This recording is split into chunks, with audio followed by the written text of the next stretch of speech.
Bonjour les amis, et nous voilà dans une autre vidéo pour vous montrer comment raccorder un coffret extérieur CCPC. Je vais vous montrer le raccordement en détail et je vais vous donner des conseils pertinents pour raccorder le coffret CCPC aux normes NFC 1400. Donc je commence par couper l'alimentation, je laisse juste ce qu'il me faut pour raccorder le coffret. Et surtout les amis, il ne faut pas oublier de s'abonner et liker si vous avez aimé la vidéo, ça me fera plaisir. Je passe l'alimentation au bon endroit. C'est l'alimentation de la colonne montante qui est déjà raccordée sur le distributeur d'arrivée au pied de la colonne. On doit gainer l'alimentation colonne jusqu'au coffret pour qu'on puisse la repasser en cas de problème.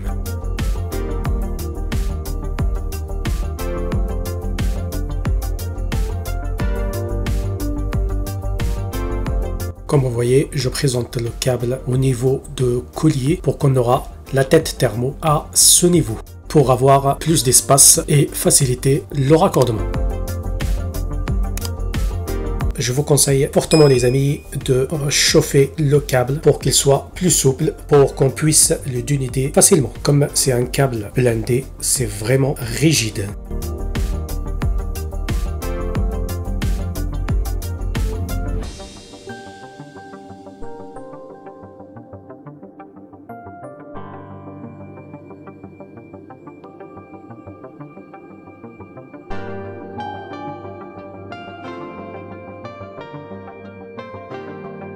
Comme vous voyez, c'est un câble blindé. On enlève le fouillard. Moi, je le coupe avec un couteau d'électricien ou avec une pince coupante. Surtout, on coupe tout à ras, bien nettoyé pour pas gêner la mise de la tête thermo.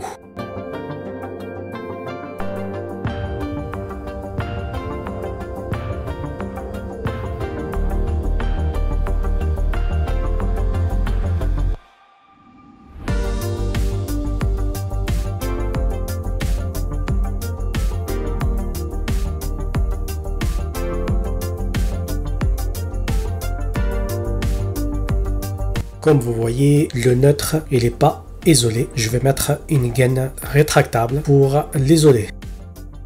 Je vous conseille aussi, les amis, de rester en mouvement tout le temps pour chauffer la gaine rétractable.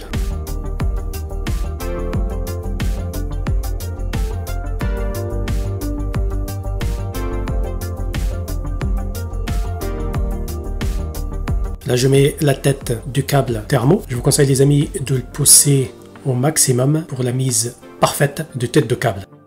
Et n'oubliez pas aussi de rester en mouvement pour chauffer la tête du câble. Et aussi garder tout le temps la flamme bleue de la chaufferette.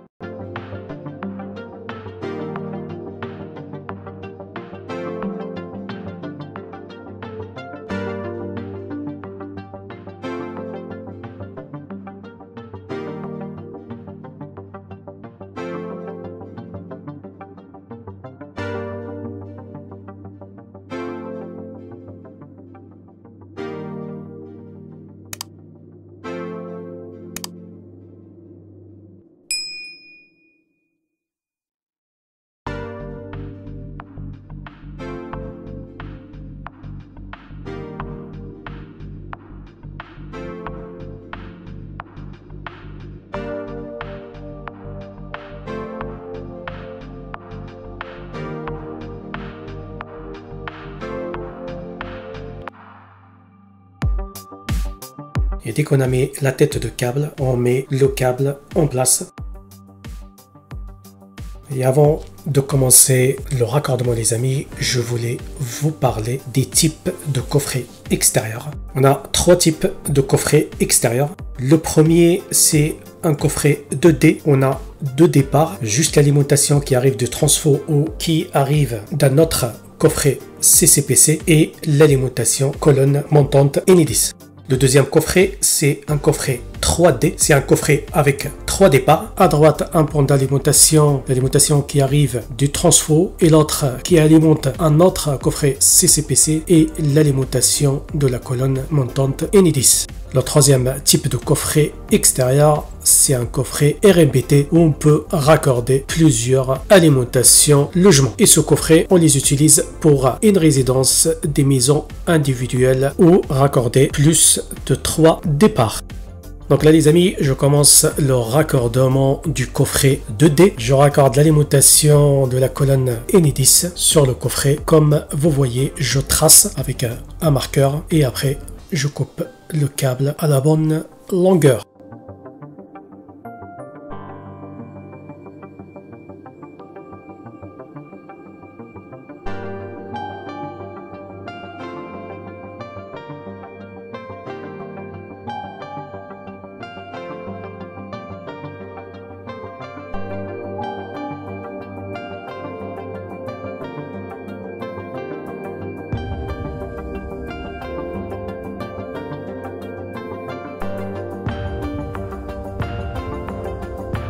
Et la deuxième étape de raccordement, je présente le câble et je trace la partie à dénuder. Donc un petit rappel, on dénude juste la largeur de la partie métallique.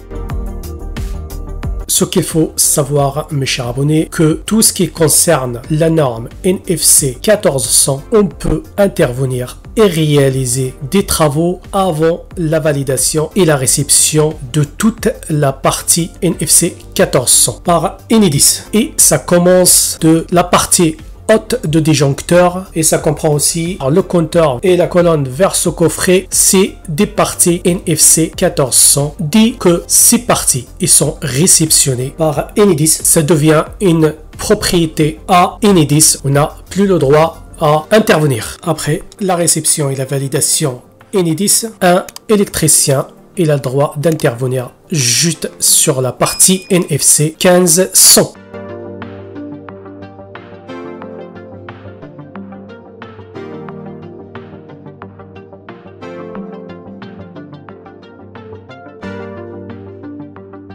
La troisième étape de raccordement, c'est de mettre la graisse neutre sur tous les conducteurs actifs, le neutre et les 3 phases.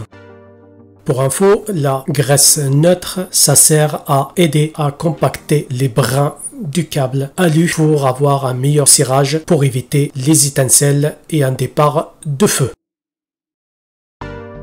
La troisième étape de raccordement, c'est de mettre en place les coulisses de serrage. Comme vous voyez, je serre juste pour tenir le câble parce qu'il y a la caméra à côté, ça me gêne. Mais dès que j'ai fini, je vais serrer les coulisses de serrage jusqu'à rupture de la tête fusible. Et attention les amis, les coulisses de serrage pour qu'elles soient bien mises, il faut les clipser comme sur l'image.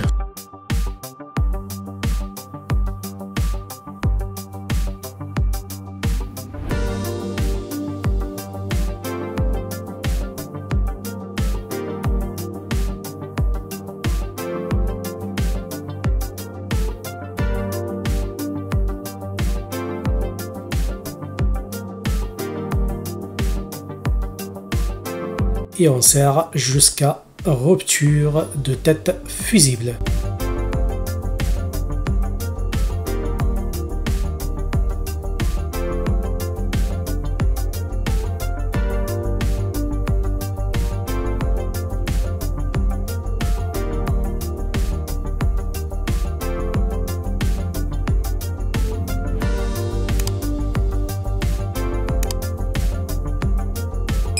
Et attention les amis, il ne faut pas oublier de remettre les caches de protection pour qu'on soit IP2X.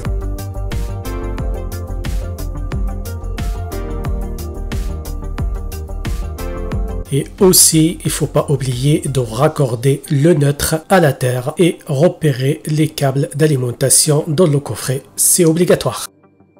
Et voilà, notre vidéo arrive à sa fin. Et surtout les amis, il ne faut pas oublier de s'abonner et liker si vous avez aimé la vidéo. Ça me fera plaisir. Je vous dis à la prochaine vidéo. Ciao ciao!